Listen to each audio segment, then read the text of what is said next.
La iglesia nació en el momento peor posible. La iglesia nació en el momento que el líder del cristianismo acaba de ser asesinado. La iglesia comenzó en el momento que los cristianos estaban siendo perseguidos. No tenían recursos, no podían predicar, no era el momento conveniente. Mas el Espíritu Santo llegó, y a veces el Espíritu Santo llega en momentos que se sienten que son perfectos y en otros momentos que no se sienten que son perfectos. Pero el Espíritu Santo llegó en este momento. Jesús les dijo: no pueden iniciar el ministerio hasta que reciban el Espíritu Santo. Entonces es fácil a pensar que necesitaban el Espíritu Santo para hacer milagros. No es el caso. No es el caso. Si tú lees en San Lucas 9, San Mateo 10, San Marcos 3, Él envió a los apóstoles y ellos hicieron milagros. Y después de eso, en San Lucas 10, envió a 70 otros. Y estos 70 que no eran los 12 apóstoles, estos hicieron milagros. Entonces el Espíritu Santo no nomás viene para hacer milagros. Él aquí está, la tercera persona de la Trinidad, y está aquí para que podamos ser y hacer las obras de Jesús. Porque tú lees en San Lucas 9, por ejemplo, estaban haciendo milagros, estaban predicando, y dice en San Lucas 9, como versículo 52, que fueron dos de estos 12 fueron a predicar en un lugar, y a los que predicaban no querían recibir la palabra. ¿Y sabes qué le dijeron estos dos a Jesús? La respuesta porque no querían recibir la palabra. Dijeron: Jesús, no nos querían escuchar. ¿Podemos llamar que caiga fuego del cielo a quemarlos, por favor? O sea, entonces tenían poder para hacer los milagros, pero no estaban caminando como Jesús quiso. Entonces, vamos a ir aquí a Hechos capítulo 1. Hechos capítulo 1. ¿Sabes que no? Antes de Hechos 1, vamos a comenzar en San Mateo 26. Vamos a comenzar con San Mateo 26. Luego llegamos a Hechos. Esto era la noche antes de la cruz. En San Mateo 26, aquí están. Dice Jesús en versículo 31: todos vosotros van a estar escandalizados de mí esta noche, porque escrito está: heriré al pastor y las ovejas del rebaño serán dispersidas. Pero después que haya resucitado, iré delante de vosotros a Galilea. La iglesia comenzó con 12 que fallaron, y Jesús les dijo: todos ustedes van a fallar, todos. Miren lo que dijo Pedro. Esto me da mucha risa. Pedro dijo: si todos estos se van a escandalizar, yo no. Yo aquí me voy a permanecer. Yo nunca. Y Jesús le dijo: de cierto te digo que esta noche, antes de que el gallo cante, me negarás 3 veces. En San Lucas, aquí aún más lindo, la otra parte de este versículo, en San Lucas capítulo 22, mismo cuento. Jesús le dijo esto a Pedro. Ahí voy. San Lucas 22 le dice: Simón, Simón, Satanás te ha pedido para así tomarte, prenderte como a trigo, pero yo he rogado por ti, fe no falta, ¿verdad? Entonces Jesús ya estaba visionando el día de el reinventar de Pedro, de todos, y le dijo que yo ya he orado, yo ya abrí el camino para restaurar. Yo ya abrí el camino, ya hice provisión por tu próximo paso, aún que me vas a negar en esta noche. Entonces Jesús ya supo. Jesús supo que el día que llegaba el Espíritu Santo iba a cambiar todo. Entonces les dijo aquí en Hechos, vamos a Hechos capítulo 1, versículo 1. Esto es San Lucas escribiendo eso. Dice, en el primer tratado, oh Teófilo, hablé acerca de todas las cosas que Jesús comenzó a hacer y enseñar. Esto es maravilloso, porque todos los milagros que hizo Jesús, todo que leemos, esto nomás era el comienzo. Esto era la entrada. Esto era el iniciar. Hasta el día que fue recibido arriba, después de haber dado mandamientos por el Espíritu Santo. Y Lucas es un doctor, él está mirando los detalles. Y aún Lucas dice, todo lo que hizo Jesús, lo hizo por el Espíritu Santo. Entonces la implicación es que tú y yo tenemos el mismo espíritu que tuvo Jesús. Entonces, si Jesús lo hizo por el Espíritu y tú y yo tenemos el Espíritu, tú y yo podemos hacer las mismas obras.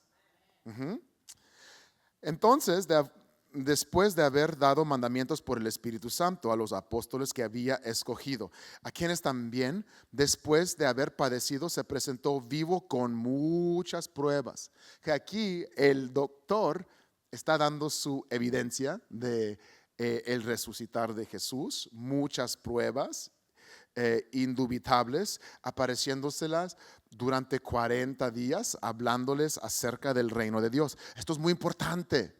Esto es muy importante. Les habló del reino de Dios, o sea, la misma doctrina, la misma enseñanza.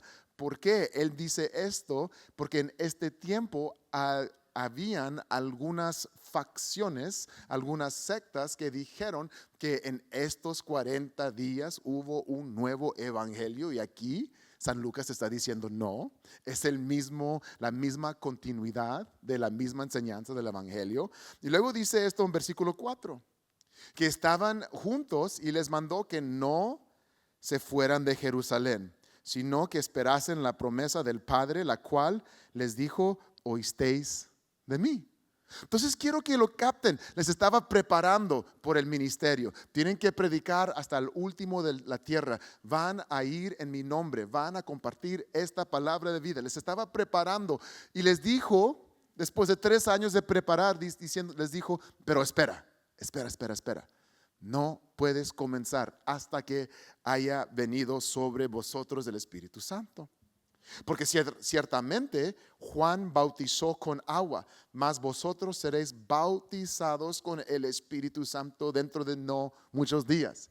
La misma manera, cuando alguien es bautizado en agua y salen gotando de agua, ¿verdad? Llenos de agua, él dijo, la misma manera tú en muy pocos días van a ser llenos, gotando del Espíritu Santo. Entonces los que le habían reunido les preguntaron, Señor, ¿restaurarás al reino de Israel en este tiempo? Ya ves, en su mente, en la mente judía, era todo conectado. El fin del mundo, el Espíritu Santo, estos tiempos de paz, una paz y tranquilidad completa, política. Entonces era una pregunta muy lógica. ¿Esto ya es el fin del tiempo? ¿Verdad? Hoy en día mucha gente, ¿verdad? Yo conozco gente que dice, mira lo que está pasando en este país y esto se conecta con Apocalipsis y ya dentro de muy poco tiempo ya se va a terminar el mundo. Pero ¿qué pasa cuando esa guerra está resuelta y el próximo domingo aquí estamos todos en las iglesias?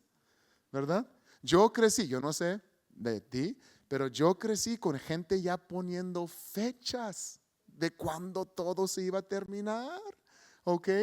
Y si tú estás, yo me recuerdo, esto es mucho, pero decían, si viene Cristo y estás en el mall, ¿cuándo se diera esto? Eso no es el mall del norte, es el mal del norte. Y bueno, como que te regañaban y bueno, tú también, Claudia, sí, yo no sé, no tienen que alzar tu mano, pero te regañaban, ¿verdad? Y pues pasó la fecha y el Mall del Norte siguió abierto. Entonces, eso es el problema cuando ponemos nuestra fe con una fecha, ¿verdad? Cuando nuestra fe está conectada con un, un día que tiene que suceder algo cataclísmico. No, nuestra fe está en Jesús. Y aquí él dijo a los apóstoles, oye, ya, esto es el tiempo del fin del mundo, de los fin de los tiempos, ya vas a restaurar. Y él les dijo esto, no les toca saber los tiempos y las sazones que el Padre puso por su sola potestad, pero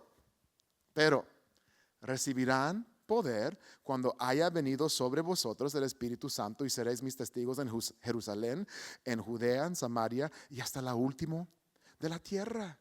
Entonces, aquí era el punto que las profecías ya estaban indicando. Jesús dijo en San Juan 7, dijo, el que cree en mí, vendrá el tiempo que ríos de agua viva van a surgir dentro de su ser. De esto Jesús hablaba del Espíritu Santo. Entonces, esto era el momento. Jesús les estaba diciendo, vendrá el Espíritu Santo sobre vosotros y Él morará con ustedes para siempre. Él les dijo, antes de que fue levantado, les dijo, es mejor lo que va a acontecer. Esta cruz terrible, horrible, es mejor que esto pase. Porque si esto no pase, no va a llegar el Espíritu Santo y la iglesia no va a nacer. Okay. Entonces ya les estaba preparando, dentro de muy pocos días iba a iniciar la iglesia. Ok, déjame aquí parar con esto y darle alguna historia eclesiástica, una historia de la iglesia. Entonces mucha gente piensa, ok, llegó el Espíritu Santo, entiendo eso. Leí el libro de Hechos, he leído las cartas del Nuevo Testamento y he visto las maravillas, los prodigios que los apóstoles hicieron. Pero luego, ¿qué pasó, David? ¿Qué pasó? No sabemos toda de la historia de la iglesia mundial, pero sabemos mucho de lo que aconteció en la iglesia lo que aconteció en la iglesia en Europa. Yo te voy a dar un poco de historia porque esto es la conexión. Tal vez no saben, algunos sí saben, otros no. La conexión de esto hasta que estamos ahorita. Mucha gente dice, pero ¿cómo llegamos aquí? Mucha gente dice, David, si todos somos cristianos y todos creemos en el mismo Dios, ¿por qué hay tantas diferentes denominaciones? ¿Cuántos se han preguntado o han escuchado esa pregunta? Okay. Déjame mostrarle, y aquí la historia de la iglesia nos va a dar esa respuesta. Ok, pasó esto, pasó la primera iglesia, la iglesia primitiva, y luego en 325, aquí you can put up the timeline, en 325 por ahí tenía el concilio de Niceo. Y aquí en el concilio de Niceo es cuando se formalizó como el decreto, aquí lo tengo, está muy largo, pero es cuando ya formalizaron las doctrinas principales de la iglesia, que afirmaron el creer en la Trinidad, que afirmaron la divinidad de Jesús y las doctrinas fundamentales de la iglesia. Luego, en 382, era el concilio de Roma, y allí es cuando dijeron, ok, estos son los libros que vamos a poner en la Biblia. Y las pruebas, hubo varias pruebas. Una de las pruebas era si eran apóstoles. No nomás era un fulanito que dijo, no, pues yo también, yo quiero escribir algo muy bonito y yo también, yo estoy en el mundo contemplativo y yo oro mucho y yo también voy a escribir algo. No. Una de las pruebas por estos libros de la Biblia eran apóstoles originales o estaban conectados con los apóstoles. Okay. Otra prueba de estos libros que tenemos aquí es que si ya se estaba usando en las iglesias, ¿verdad? Proclamado en las iglesias. Otra era consistencia teológica. Okay. si hay una congruencia, ¿verdad? Entonces hay estos libros y hay otro libro que dice, y yo le he leído que un día que Jesús a los 12 años, que él como creó un pajarito, algo así, ok, bonito cuento, pero eso no es consistente con esto. Entonces ese libro lo dejaron aparte, ok. También que era algo auténtico, que no hubo mucha cambio, ¿verdad?, de los manuscritos originales, y también continuidad en la tradición cristiana. Entonces podemos saber que los libros que aquí tenemos en la Biblia, no nomás, porque gente han dicho, no, pero eso nomás fue escrito por alguna gente que tenían ideas y hay otros libros, pues sí hay muchos otros libros, pero en este concilio es cuando dijeron, esta es la Biblia, esto es lo que es los libros en donde basamos nuestra fe. Bueno, pasó el tiempo y luego en 1054 era el gran cisma, donde las iglesias del oeste de Europa, o sea, Roma, Francia, Inglaterra, y luego el este, la iglesia en Grecia, Rusia, se dividieron. ¿Ok? Entonces, por eso hoy en día ves que cuando tienen estas reuniones mundiales, que hay alguna gente que se visten diferente. ¿Ok? Y luego no puse aquí el 1517, eso es mi culpa, 1517. ¿Quién sabe qué aconteció en la iglesia en 1517? Martín Lutero. Entonces ¿todavía están siguiendo? ¿Esto es muy aburrido o aquí están? ¿Cuántos? Esto es como información que lo saben, pero ya es como más concreto, algo nuevo, déjame ver. Ok, muchas veces no hablamos de esto es nuestra historia. Ok, entonces en 1517 vino Martín Lutero. Él no era el único, ¿se dice reformista o reformador? Reformador. Ok, él no era el primero o el único, hubo muchos. Hubo hombres como John Calvin, también hubo los Wycliffe que traducieron la Biblia, hubo muchas reformas.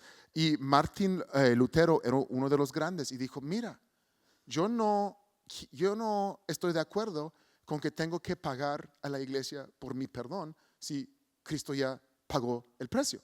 Entonces él tuvo, y hubo muchos que dijeron, hay algunas cosas donde no estamos de acuerdo. Entonces Martín Lutero, ese movimiento se llamó el movimiento protestante, porque estaba protestando cosas con que no estaba de acuerdo. ¿Okay? Y no es que toda la iglesia en Europa estaba corrupto, hubo mucha gente siguiendo a Dios, pero sí hubo algunas facciones. Entonces aquí nacieron muchos movimientos, movimiento bautista, movimiento presbiteriano, muchos movimientos de allí surgieron. Y luego en como 1750 se levantó un hombre de Inglaterra. Y una vez más, esto no más es la historia que sabemos de Europa. Dios estaba moviendo en todo el mundo, pero esto es lo que nosotros sabemos. En 1750-60 hubo un hombre en Inglaterra que se llamaba John Wesley. Y John Wesley estaba obsesionado con una obra más profunda con Cristo. Y él dijo, yo soy salvo. Yo he recibido la justificación por fe, por el perdón de mis pecados, pero quiero una obra más profunda. Y él comenzó a buscar lo que él llamó la segunda bendición. A veces él ponía el título, el bautismo del Espíritu Santo. Él quería ser lleno con el poder de Dios para evangelizar. Y les llamaron metodistas porque tenían un método de evangelizar y discipular. Entonces eran sistemáticos. Entonces aquí se introdujo este pensar de ok, somos salvos, pero hay más.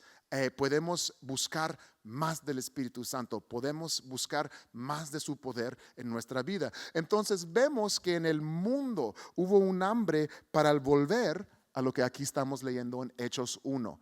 Okay, vamos a ir al próximo. This is great artwork, by the way. Thank you. Próximo página, next timeline page, please. Entonces, como en los 1800, ya estábamos en el siglo XIX.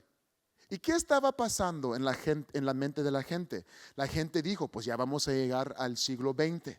Ya va a llegar el fin del mundo. Muchas de las doctrinas como del rapto y cosas así comenzaron a surgir en el 1800, esos tiempos, porque la gente estaba diciendo, ya estamos llegando al fin del mundo, tenemos que evangelizar, tenemos que ver los dones del Espíritu Santo para que haya poder para evangelizar, tenemos que enviar misioneros, porque el evangelio será predicado hasta el último de la tierra, para que vendrá el fin, pero hay mucha gente que no han escuchado. Entonces hubo creyentes orando, Dios, bautízanos, llénanos con tu poder para poder predicar este evangelio al mundo. Bautízanos, Señor, que nosotros también podemos orar en otras lenguas como lo hicieron en la Biblia, porque ellos pensaron que iban a recibir el bautismo del Espíritu Santo, orar en lenguas, y iban a ir a otros países y predicar, y ya sabían el idioma. Es lo que muchos pensaron, muchos se dieron cuenta que después que pues no, así no tengo el don de el tribú en Brasil o en África, pero aún muchos se fueron como misioneros. Así comenzó este hambre. Y luego en 1901, en Kansas, hubo el Espíritu Santo. Una vez más, el Espíritu Santo estaba obrando en muchos lugares, pero es documentado que en Kansas, en una reunión, estaban orando por el bautismo del Espíritu Santo, según Hechos capítulo 1 y 2, y que el Espíritu Santo comenzó a bautizar a creyentes, y comenzaron a hablar en lenguas y ver el mover del Espíritu Santo. Un hombre afroamericano, no, esto me va a hacer llorar. Este hombre se llamaba Charles Parham, estaba en Kansas, y en ese entonces el sur de los Estados Unidos era muy dividido racialmente. Este hombre no podía estar en la reunión, entonces se acercó a la puerta, y este hombre allá afuera, el Espíritu Santo tocó a este hombre, y este hombre se fue para Los Ángeles, y en una iglesia pequeñita comenzó, una casa, comenzaron a predicar. Ya no hubo lugar ahí, entonces se fueron a una misión en la calle Azusa en Los Ángeles. Por eso, ¿cuántos han escuchado de Azusa? Okay. Y desde allí en Azusa, este hombre que ni podía estar en la reunión por el color de su piel, él fue y comenzó a predicar, y se inició un mover mundial, que gente vino, recibió el bautismo del Espíritu Santo, y el pentecostalismo de hoy en día surgió de esa misión humilde. Y misioneros fueron por todo el mundo, y en la iglesia pentecostal hubo aún algunos desacuerdos. Alguna gente dijo, pues para tener el Espíritu Santo tienes que hablar en lenguas, otros no. Algunos decían, la santificación es una obra completa, otros dijeron, no, es algo progresivo. Algunos dijeron, solamente Jesús, otros dijeron, no, solamente es la Trinidad. Pero, y les digo esto para que capten, todos pertenecemos de la misma Biblia, todos pertenecemos del mismo Jesús, ¿verdad? Y algunos piensan por algunas cositas de una manera, algunos prefieren métodos, el metodismo, otros prefieren, no, yo quiero estar corriendo en la iglesia, y algunos dicen, no, la santificación es completa, no, es una obra progresiva, pero todos somos hermanos. ¿Y sabes qué? Yo no sé cómo va a ser en el cielo. Yo creo que vamos a tener, no sé si va a ser como en el Parlamento, y todos vamos a estar ahí, y ahí va a venir Jesús, y vamos a preguntarle, oye Jesús, ¿y quién tuvo la razón? ¿Quién tuvo la más razón? Me imagino que él nomás se va a reír y decir, pues nadie. Y todos, porque yo soy la meta, yo soy el objetivo. Entonces, ustedes que se estaban peleando, que se estaban discutiendo por cosas, nosotros nomás nos estábamos riendo, como que ya párale, ¿verdad? Pero bueno, el pentecostalismo. Y luego como los 1950, 40, 50, hubo gente, if you can go back one slide, just go back and then we'll come back. Hubo gente que estaban en estas iglesias, las iglesias metodistas, luteranas, bautistas, gente ortodoxas de Grecia y Rusia y así. Now we can go back. Todas estas gentes dijeron, hey, pero no somos pentecostales, pero nosotros también creemos en el Espíritu Santo, creemos que hay una obra más. Entonces, el Espíritu Santo así en masa, ¿verdad? El Espíritu Santo siempre ha obrado, siempre ha hecho muchas cosas, pero digo como que en masa. Muchas iglesias que no eran pentecostales en el 1950, en este tiempo, comenzaron a recibir el infusión del Espíritu Santo y cambió la adoración, cambió como la gente leyó la palabra.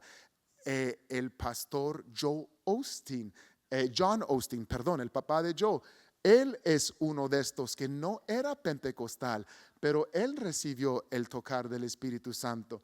Y entonces vemos que aquí en 2000, ¿verdad?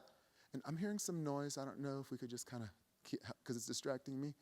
Pero vemos que aquí en 2000 ya estamos en un tiempo en la iglesia que decimos, hey, el Espíritu Santo aquí está, la iglesia es fuerte y el Espíritu Santo quiere santificar nuestra alma, pero también quiere hacer todo mi bienestar, quiere que estoy bien mentalmente, ¿verdad? Quiere que estoy bien económicamente, quiere que yo sea bien para que yo pueda ser bendición por los demás, ¿verdad? Y vemos que en cada generación el Espíritu Santo obra particularmente por ese día, ¿verdad? Lo que recibieron, las manifestaciones que recibieron los apóstoles hace 2000 años son diferentes de las manifestaciones que necesitamos hoy, pero cada generación necesita el bautismo del Espíritu Santo. Cada creyente necesita ser lleno, necesita la infusión del Espíritu Santo para hacer y para hacer las obras de Cristo. Cada familia necesita el bautismo del Espíritu Santo que toca y abarca todo que está en ese hogar. Amén. Amén. Yo no puedo depender de la unción de mis pastores. Yo necesito mi unción. Nuestros hijos no pueden depender del mover de Dios en nuestras vidas. Hace 3 décadas ellos también necesitan un encuentro con el Dios viviente. Por eso aquí en Crossroads ponemos tanta énfasis en los niños y en la juventud para que ellos también puedan recibir el bautismo y la llenura del Espíritu Santo. Amén. Ok. Entonces aquí para llegar al terminar, yo sé que este sermón es un poco distinto, esto es como una clase de universidad, pero ¿sí podían seguir? ¿Sí? Ok. Déjame ver si esto es como cosas nuevas o información nueva que tal vez no ha escuchado. Ok, está bien. Ok, entonces, la iglesia nació en un momento de crisis. Y yo no sé si podemos invitar a los músicos, Claudia, que llegan, porque ya mero voy a aterrizar el avión. Ya casi estamos como alzando ahí sí, ya estamos poniendo todo, el equipaje de mano, ya, porque ya estamos por descender. Okay. Cada generación necesita el mover del Espíritu Santo. La iglesia nació en momento de crisis, en el momento que quiso erradicar el cristianismo, es cuando surgió la iglesia, y hasta hoy en día, en 2026, Jesucristo es igual ayer, hoy y por los siglos.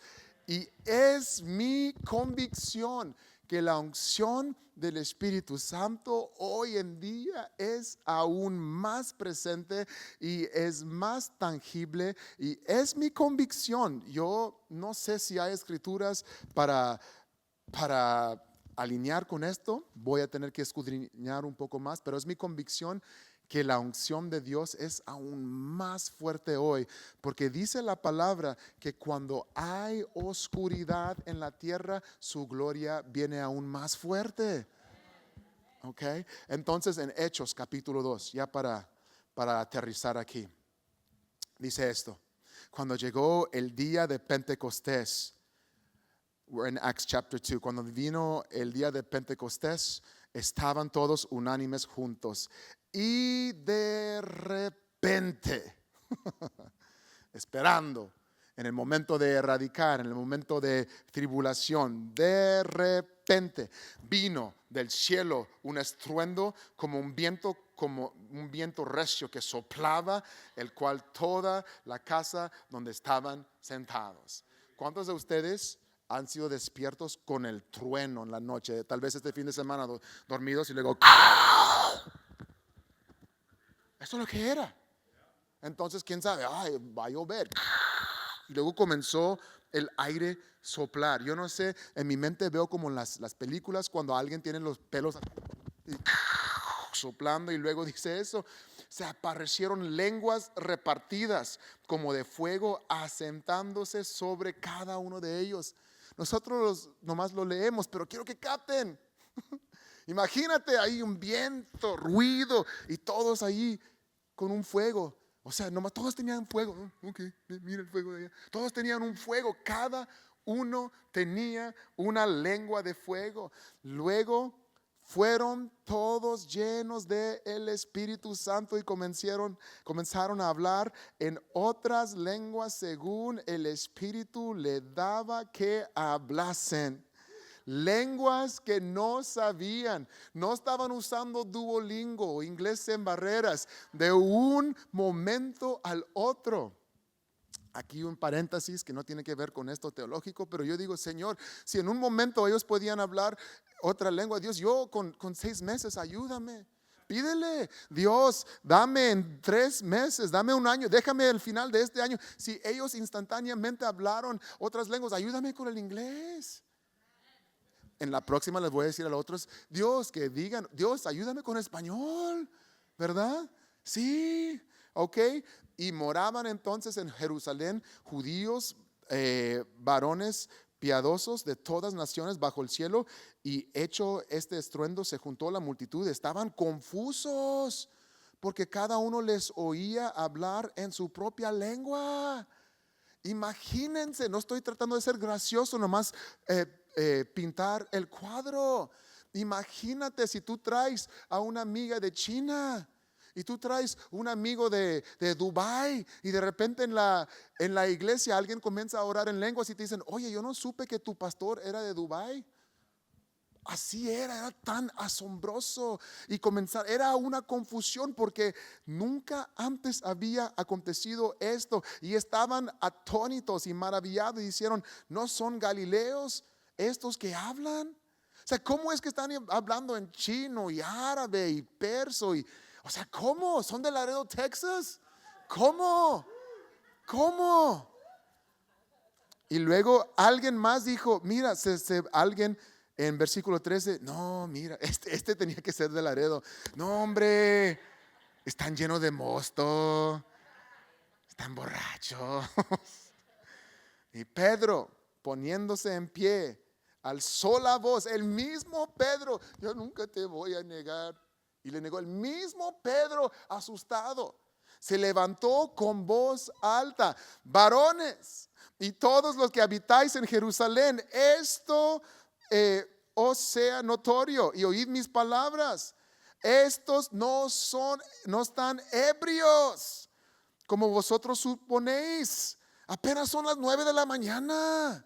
No, mas esto es lo que dijo el profeta Joel, que en los últimos tiempos, dice Dios, derramaré de mi espíritu sobre toda carne, y sus hijos y sus hijas profetizarán. Vuestros jóvenes verán visiones, sus ancianos soñarán sueños. De cierto, sobre mis siervos y sobre mis siervas en aquellos días derramaré de mi espíritu sobre toda carne. Amén.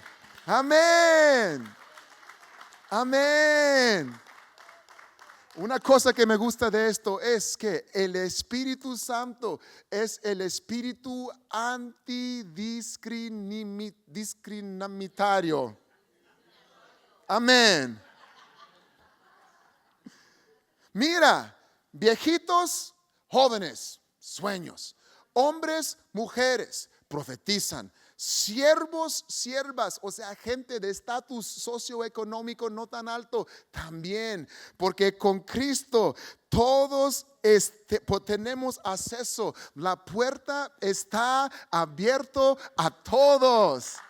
Amén. A pesar de tu género, a pesar de tu trasfondo, a pesar de tu idioma, a pesar del color de tu piel, la mesa está abierta y el Espíritu Santo es por todos. Amén. Amén. Gracias por visitar nuestro canal. Escanea el código KIR para conectarte. Te invitamos a dejar un like y suscribirte a nuestro canal de YouTube. No olvide hacer clic en el botón de notificación para que puedas saber cuando está aquí nuestro próximo video.